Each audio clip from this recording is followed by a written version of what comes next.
ঘরের মেয়ে ঘরে থাকলো, এখানে আপত্তি থাকতে যাবে কেন? ভাইয়ের কথা শুনে খুশি হয়েছেন রিফাতের আম্মু। রিফাত নিজেও খুশি হয়েছে খুব, মুখে তার রাজ্য জয় করা হাসি।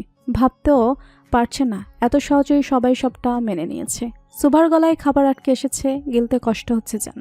সবার কথা শুনে নিজেকে স্থির রাখতে পারছে না কোনোভাবে। কেন হচ্ছে এমন, নিজেকেই নিজে প্রশ্ন করছে সে। এখান থেকে না গেলে রাগে কিছু একটা করে ফেলবে, সেজন্য উঠে দাঁড়িয়েছিল। যাবে বলে কিয়ান বড় বড় চোখ করে তাকিয়েছে সুভার দিকে। ভাইয়ের তাকানোর মানে বুঝতে পেরে বলেছে সুভা। আর খাবো না ভাইয়া, আমার খাওয়া শেষ। প্লেটের খাবার শেষ করে যা, অন্যদের কথায় কান দেওয়ার দরকার নেই।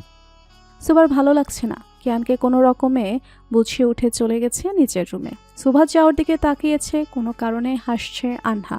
গটগট করে হেঁটে সিঁড়ি বেয়ে নিজের রুমে চলে গেছে সুভা। উপস্থিত সবাই তাকিয়ে আছে তার যাওয়ার দিকে। জায়েদ হোসেন মনে মনে হেসে বলছেন, আমি জানি প্রিন্সেস, এই বিয়ে তুমি করবে না। পাশে থেকে ওনার স্ত্রী কাঁধে হালকা ধাক্কা দিয়ে জিজ্ঞেস করছেন, কিছু কি বলবে? কই না তো, কিছুই বলিনি, ভুল শুনেছো তুমি। আমি স্পষ্ট শুনলাম কিছু বলছো। বয়সের সাথে মাথাটাও যাচ্ছে তোমার। জাহিদ হোসেন কথাটা বলেই সবার থেকে বিদায় নিয়ে জায়গা ছেড়েছেন। বাকিরা বসে কথা বলছে।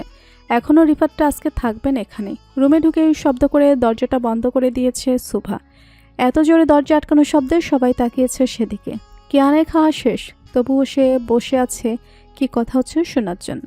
সুভা যে রেগে গেছে বুঝতে বাকি নেই। রাখবেই বা না কেন, ছোটবেলা থেকে ভাইয়া ডেকে এসেছে রিফাতকে, তার সাথে নাকি আবার বিয়ে। সুভার জন্য রিফাতকে মোটেও পছন্দ নয় কিয়ানের। সবাই রাজি হলেও সুভা যে বিয়ে করবে না এটা তার জানা। আর কিয়ান আছে কি করতে, সমস্যা একটা লাগাবেই লাগাবে। রিফাত উঠে যেতে চাইছিল সুভার রুমের দিকে, কিয়ান এসে আটকেছে। সবাইকেই বলেছে সুভাকে এখন আর বিরক্ত না করতে। অন্ধকার রুমে হাত পা ছড়িয়ে বিছানায় পড়ে আছে অরণ্য। কিরণ এসে ডেকে গেছে রাতের খাবার খেতে। অরণ্যের প্রতি উত্তর পায়নি, বিরক্ত না করে চলে গেছে নিজেও। কিরণ যেতেই বিছানায় থাকা ফোনটা হাতে তুলে নিয়েছে সে। হসপিটালে জুনিয়র ডক্টর আর অরণ্যের ফ্রেন্ড আরডিশ তাকে বলেছিল কিছু প্রয়োজনীয় কাগজপত্রের ছবি পাঠাতে। সেটা দেখবে বলেই ফোনের গ্যালারিতে ঢুকেছিল। চোখ যায় হলুদ শাড়ি পরিহিত এক সুন্দরী মেয়ের ছবির দিকে। ছবিটা তার গায়ে হলুদের গলায় কানে মাথায় কাঁচা ফুলের গহনা দিয়ে সেজেছে।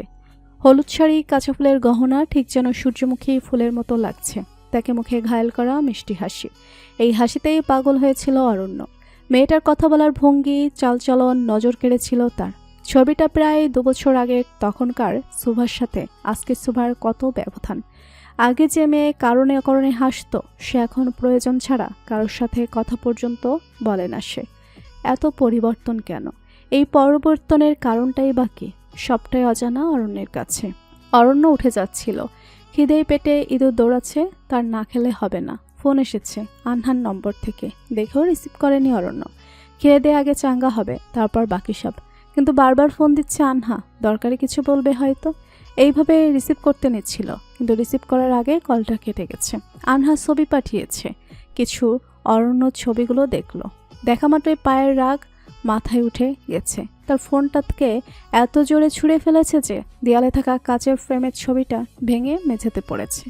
দামি ফোনটার গ্লাস ভেঙে গিয়েছে, মাটিতে পড়ে আছে সেটা। রাগ হচ্ছে অরণ্যর। বেডসাইড টেবিলের উপর থাকা পানির জগ, গ্লাস, সব জিনিসপত্র ছুঁড়ে ফেলেছে সাথে সাথে। কিরণ যাচ্ছিল অরণ্যের রুমের পাশ দিয়ে, না চাইতেও চোখে পড়েছে ভাইয়ের উগ্র মেজাজ। এরকম কেন করছে অরণ্য? খুব বেশি রাগ না করলে তো এরকম করে না। অরণ্য বিছানায় বসেছে, চোখ বন্ধ করে রাগ নিবারণের চেষ্টা চালাচ্ছে। দরজা খোলা থাকায় রুমে ঢুকতে সমস্যা হয়নি কিরণের। রুমে এসে লাইট জ্বালিয়েছে সে। হঠাৎ ঘরে আলো জ্বেলে ওঠায় চোখ মুখ কুচকে বন্ধ করে নিয়েছে। অরণ্য ধমক দিয়ে উঠেছে কিরণকে। লাইট অন করেছিস কেন? তোকে কে বলেছে এখানে যে পাকনামা করতে? নিজের রুমে যা। এত জোরে ধমক দেওয়ায় কেঁপে উঠেছে কিরণ। এগিয়ে এসেছিল অরণ্যর দিকে, ভয়ে কয়েক পা পিছিয়ে গিয়েছে আবার। তবে ভয় পেলে চলবে না, কাহিনী কি জেনেই ছাড়বে আজকে। কিরণ এসে দপ করে ভাইয়ের পাশে বসেছে, কপালে হাত ছুঁয়ে বলছে, জ্বর টর তো হয়নি, এমন করছো কেন? অরণ্য ভুরুকুচকে বোনের দিকে তাকিয়ে বলছে, যাবি তুই? যাব না, কি করবে? কিরণ, জ্বালাস না আমাকে, যা এখান থেকে। কিরণ মুখ ভেঙচি কেটে উঠে দাঁড়িয়েছে, যেতে যেতে বলছে, ঠিক আছে যাচ্ছি, সুভার বিয়ের খবরটা জানাতে এসেছিলাম। তুমি শুনবে না যখন কি আর করার। কি? কার বিয়ে? কার সাথে বিয়ে? কি বললি এখনই? আবার বল। বলবো না, ঘুম পেয়েছে আমার, যাচ্ছি। কিরণ হাই তুলে চলে যাচ্ছিল অরণ্যের পাশ কাটিয়ে। রাগে নিজের মাথা চুল খামছে ধরেছে। অরণ্য কিরণের হাত ধরে নিজের সামনে এনে দাঁড় করিয়েছে। ধমকের স্বরে বলেছে কিরণকে। কিরণ, রাগিবি না আমাকে। কি বললি স্পষ্ট করে বল। চোখের সামনে অরণ্যের এমন রাগী রূপ দেখে ভয়ে গেছে এবার কিরণ। মজা করেই বলেছিল, সে অরণ্য যে সিরিয়াস হয়ে যাবে জানা ছিল না এটা তার। কিরণ ভয়ে ভয়ে উত্তর দিয়েছে ভাইয়ের কথায়। বলছি। অরণ্য তার লাল লাল চোখ নিয়ে রাগী দৃষ্টিতে তাকিয়েছে কিরণের দিকে। কটমট কণ্ঠে বলছে। কিরণ, পুরো কথা শেষ করার আগেই কাঁদো কাঁদো মুখ করে কিরণ বেচারি বলতে শুরু করেছে। বলছি তো, আমাকে সময় দাও একটু। স্থির হয়েছে। অরণ্য মন দিয়ে শুনছে কিরণের বলা প্রতিটি কথা। এক একটা কথা শুনে চোখ মুখে রাগ ফুটে উঠেছে। আগুনের লাভার নেই লাল হয়ে গেছে অরণ্যের চোখ দুটো। রাগে মুষ্টিবদ্ধ করা হাতটা গিয়ে ঘুষি মেরেছে দেয়ালে। সাদা রঙের দেয়াল গড়িয়ে অরণ্যের হাতে রক্ত পড়ছে। কিরণ দুহাত দিয়ে মুখ চেপে ধরেছে ভাইয়ের অবস্থা দেখে। আতকে উঠেছে সে। কথা না বলে কিরণ চলে যাবে রুম থেকে। তখন তাকিয়েছে অরণ্যের দিকে আবারও। ভাইয়ের এমন ভয়ঙ্কর রূপ দেখেছে সে আগেও। কারণটা ছিল সুভাই আজকে আবারও একই কারণে নিজেকে আঘাত করলো অরণ্য। কিরণের মাথাতেও আসেনি তখন অরণ্য এতটা রেগে যাবে। অরণ্য বুঝলো কিরণ ভয় পেয়েছে। তার ব্যবহারে নিজেকে শান্ত করেছে। বলেছে কিরণকে, যা গিয়ে ঘুমিয়ে পড়। কালকে বাড়িতে মেহমান আসবে। ভার্সিটি যাওয়ার দরকার নেই, বাড়িতেই থাকবে। কিরণ কোনো কথা বলেনি। হাবাগোবার মতো মাথা নাড়িয়ে সায় দিয়েছে। অরণ্যর কথায় চুপচাপ চলে গেছে রুম থেকে বেরিয়ে। বাহিরে এসেই শান্তির নিঃশ্বাস ছাড়ল সে। মনে হচ্ছিল এত সময় বাঘের গুহায় আটকা পড়েছিল বেচারি। অরণ্য কি যেন ভাবছে। বিছানায় দপ করে পড়ে ঘাড় কাত করে মেঝেতে পড়ে থাকা ভাঙা ফোনটার দিকে তাকিয়ে হাসছে। বিড়বিড় করে বলছে, তোমাকে আমার কাছে আসতে হবে লাভবার্ড। রাত প্রায় 1টা বাজতে চলল। ঘুম নেই সুবার চোখে। সেই যে রুমে এসে দরজা আটকে ছিল, বাকিরা এসে ডাকাডাকি করেছে তবুও খুলেনি। এত সময় ধরে এক জায়গায় বসে থাকতেও দম বন্ধ লাগছে তার। ভাবলো ছাদে গিয়ে হেঁটে আসবে কিছু সময়। তো এত রাতে একা একা ছাদে যাওয়ারও সাহস পাচ্ছে না। চোখ যায় জানালার দিকে। হেঁটে গিয়ে পর্দা সরিয়ে খুলে দেয় জানালাটা। বাইরে বাতাস বইছে, তার সাথে পাল্লা দিয়ে গাছের পাতাগুলো দুলছে। দমকা বাতাস এসে ছুঁয়ে দিয়েছে সুভার মুখ। চুলগুলো উড়ে এসে পড়েছে চোখে মুখে হাতের সাহায্যে। চোখে মুখে এসে পড়া এলোমেলো চুলগুলো গুজে দিয়েছে কানের পাশে। মনটা ভালো লাগছে। এখন বেশ কিছুক্ষণ দাঁড়িয়েছিল সুভা সেখানে।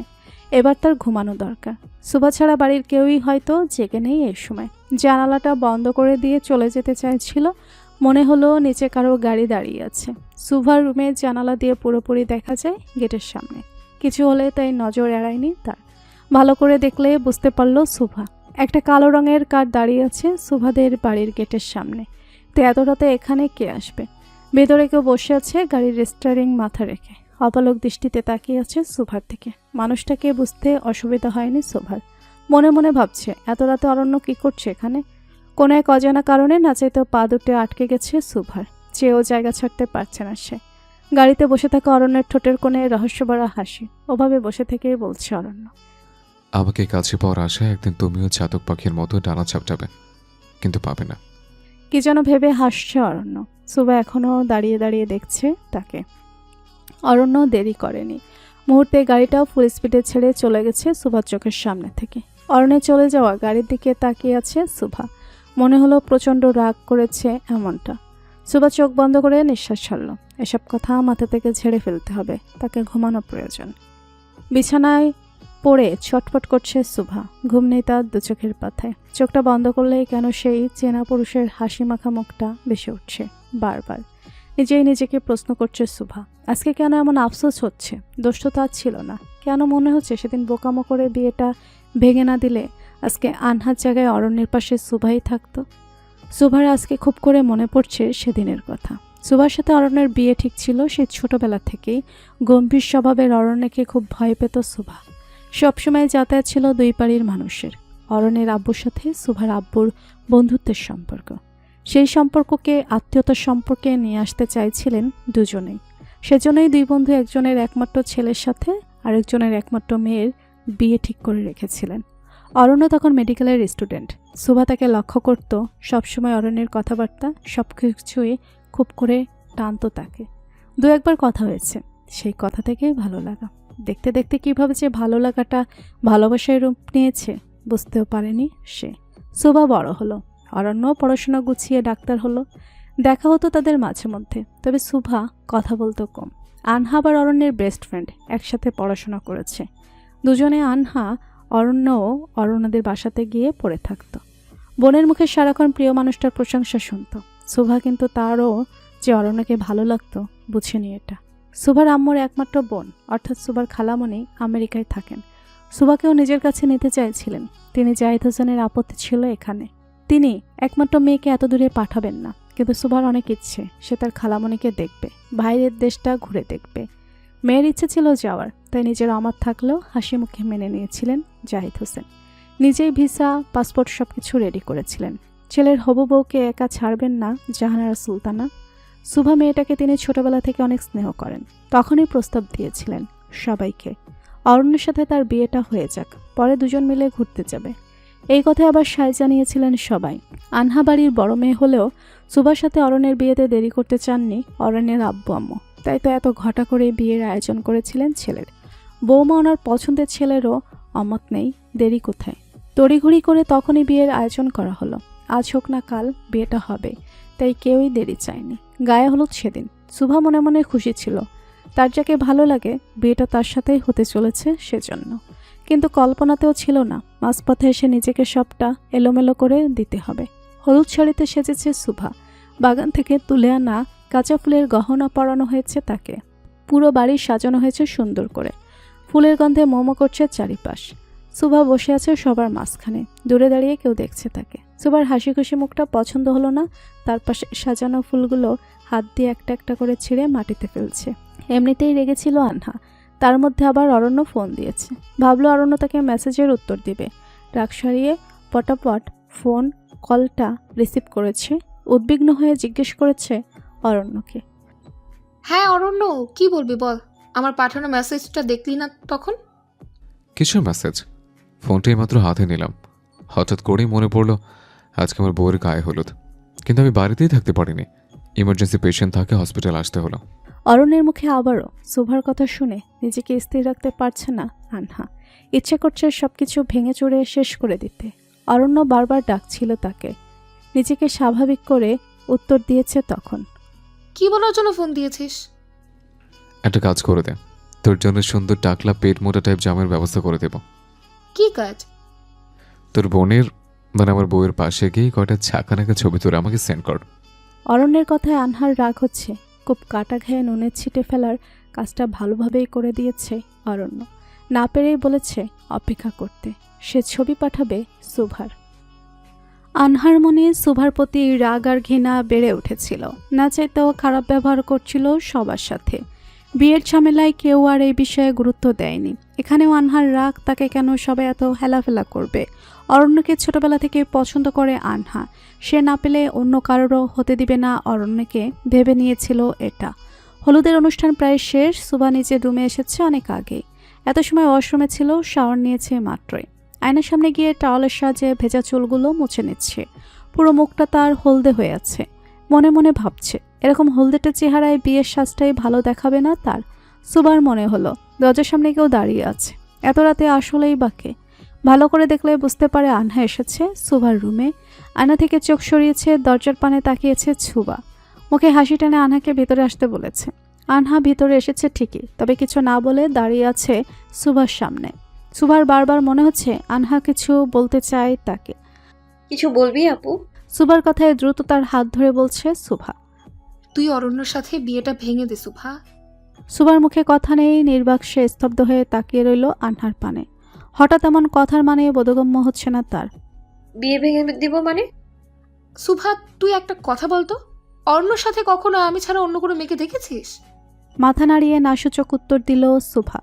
সুভার উত্তর পেয়েই তড়িঘড়ি করে আনহা বলে উঠেছে আবারও, দেখিসনি, কারণ আমি আর অরণ্য আমরা একে অপরকে ভালোবাসি। সুভার হাতে থাকা পানির গ্লাসটা দপ করে মেঝেতে পড়েছে। কাচের গ্লাসটা ভেঙে মুহূর্তেই কয়েক টুকরো হয়ে গেছে। যেভাবে ভেঙেছে সুভার মন। সুভার মনে হলো আনহা মজা করছে তার সাথে। কি বলছিস তুই আপু? এগুলো কি সত্যি? বিয়ের কথা তো আজকে থেকে হচ্ছে না? তোদের মধ্যে এরকম কোনো সম্পর্ক থাকলে আগে বলিসনি কেন এটা? তোর কি মনে হচ্ছে সুভা আমি মিথ্যে কথা বলছি, তাই তো? দাঁড়া, আমি তোকে প্রমাণ দিচ্ছি। সুভা শুধু দেখে যাচ্ছে আনহার কাজ, চোখে মুখে ভয়ের আভাস। কথাগুলো এমনভাবে বলছে সুভার কেমন ঘটকা লাগছে। বারবার মনে হচ্ছে এটা ভুল, এরকম কিছু হতেই পারে না। আনহা নিজের ফোন থেকে অরণ্যের সাথে তার কয়েকটা ছবি বের করে এক এক সুভাকে দেখাচ্ছে। ছবিগুলো দেখলে অন্য কারোর এটাই মনে হবে অরণ্যের ছোটবেলার ফ্রেন্ড, সে এমন ছবি থাকতেই পারে। কিন্তু সুভার যে ভালো লাগছে না এসব, তারই হবু বরের সাথে বোনের এমন ছবি নিতে পারছে না সুভা। মুখ ঘুরিয়ে নিয়েছে অন্যদিকে। আনহার মনে হলো তার কাছে সফল হতে পারেনি, কিন্তু যেভাবেই হোক বিয়েটা ভাঙবে এই পণ করেই এখানে এসেছে আজকে। নিজের ফোন থেকে একটা কল রেকর্ড বের করে সুভার সামনে ধরেছে ফোনটা।